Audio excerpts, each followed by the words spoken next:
Hello guys, welcome back to another video. Today we are going to continue our Kaboom game. So yeah, let's get started.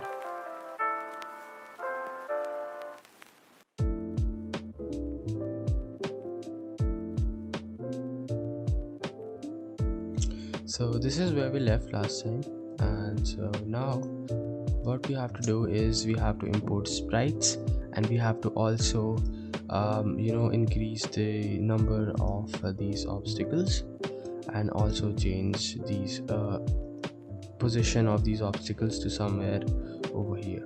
So yeah, let's begin. So what we will be doing is we will create a loop so that these obstacles keep on coming, and we will also change some properties of these obstacles. So let's get started.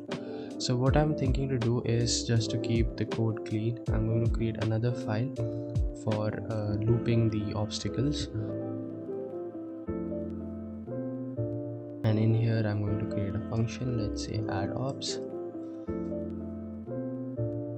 So now we will be using the loop function inside Kaboom, and then we have to provide like a number and then the function whatever we want to do. So this number is like the number of seconds, so like after these many seconds it will loop again. So let's just say after every 1.5 seconds we want an obstacle to respawn. So what we will do is I'm just going to copy this. I'm going to just cut this from here. I'm going to paste it here.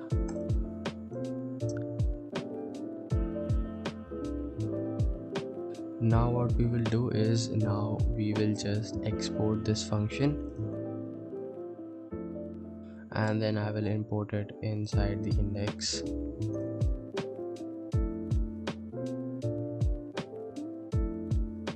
And at the very end or anywhere I can just say add obs. So when I do that, you will see that these will be now spawning automatically. These will keep on spawning, and so what we can do is we can increase its speed, I guess. Let's just make it 200.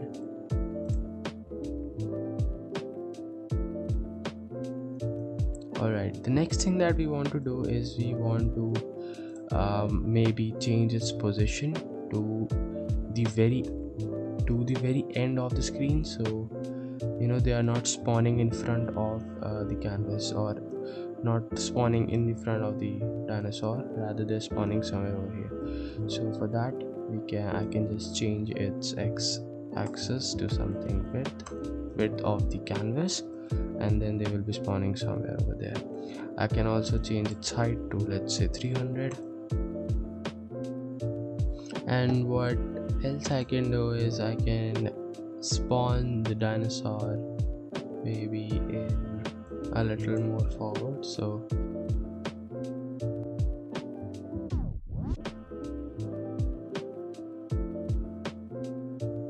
and now we import the sprites. So now in order to import sprites, there are two methods. So it's like if you're importing a single sprite, then you can use the load sprite method. But if you are importing a sprite sheet, then you should use load sprite atlas. So what do we do is we say /sprites and then the name of the sprite. So I'm going to import the dinosaur sprite first. So I'm going to say dino.png, and now we give the name of the sprite. So I'm going to call it dino. We now give the position. Position is basically like where are we starting in the sprite. So like I have the dinosaur sprite. So what we do is we give the x and the y. So I'm giving x and y as 0. It means I'm going to be starting from here in the sprite. Not here actually, I'm going to be starting from here in the sprite, x0 y0, and then we give the width and the height. So width is, for me it's for this sprite it's 528 into 94. So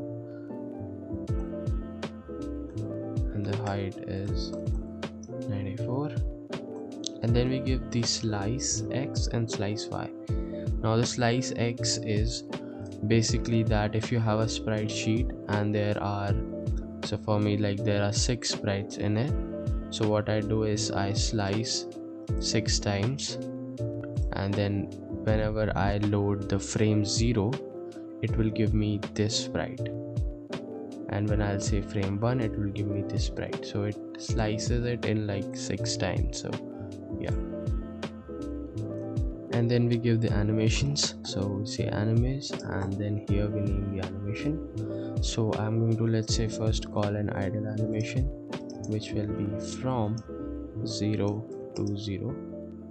Similarly, I'm going to say the run animation. So the run animation is from, so if we check the sprite sheet, the run animation starts from, I think, over from 1 to the 3rd sprite.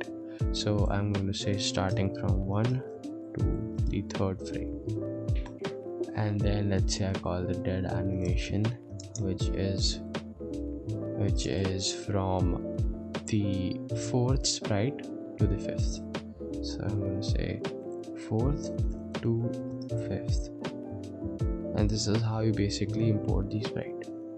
Now what you can do is, in place of the dino where we are actually spawning the dinosaur, in place of the rectangle, in place of the shape and the color, we can write sprite, and then we can write the name of the sprite.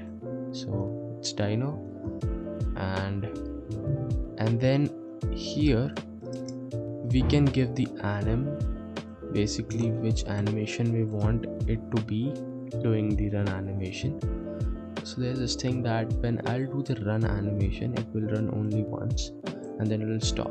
So in order to basically loop it, you can just say loop, and you can set it to true. You can also set the speed of the animation, and then if I go back to the game, so there's this thing that since we're using parcel bundler, what is happening is it is not taking the sprites folder, and that's why we are getting that sprite not found. So for that, what we can do is we can install this, which is parcel plugin static files copy. What it will do, it will also take our sprites folder, so that we are able to also import our sprite inside our game. So I can just install this. So in the package.json, we will just add this thing, which is we will just give the path of these static files we want. Now if I start it,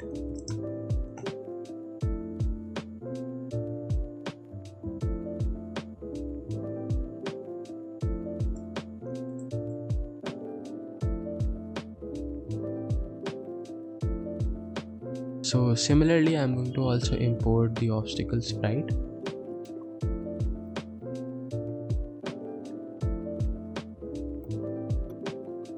And what we'll do, similarly, we are in place of the rectangle and the color, we will be using the sprite.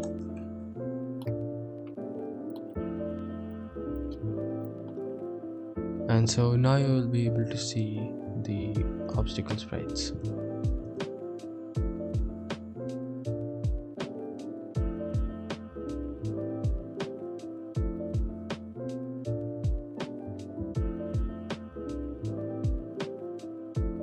So in order to add like a point system inside the game, let's just say let's score equals to 0 initially, and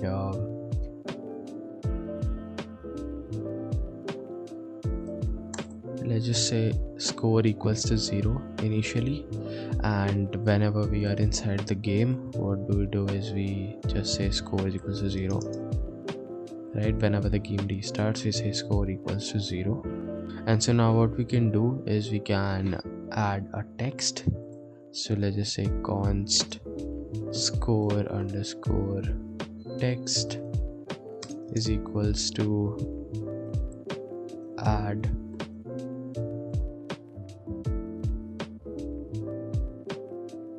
As you can see on the top left corner, we have the score.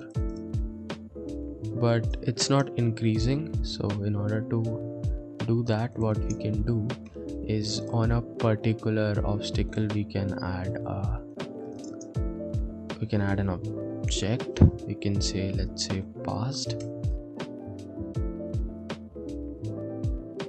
It is set to false initially, and then what we can do is in our object.move we can add a condition.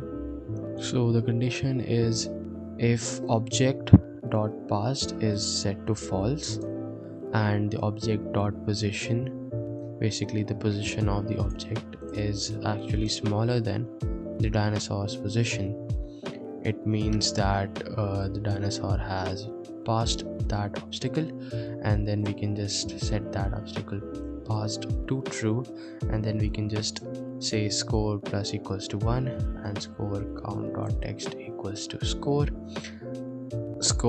text.text equals to score. And now if we go back to the game, and so now as you can see the score is increasing. Now let's add one more thing. Whenever we die in the game over scene, we also display the score.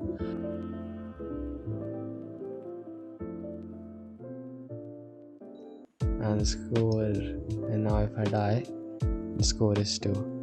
So this was it. Now what we can do is maybe you can go on and modify the game. You can change the background, you can change the game over scene, you can improve that. And yeah, this was basically it. And yeah, thank you for watching, and see you in the next one.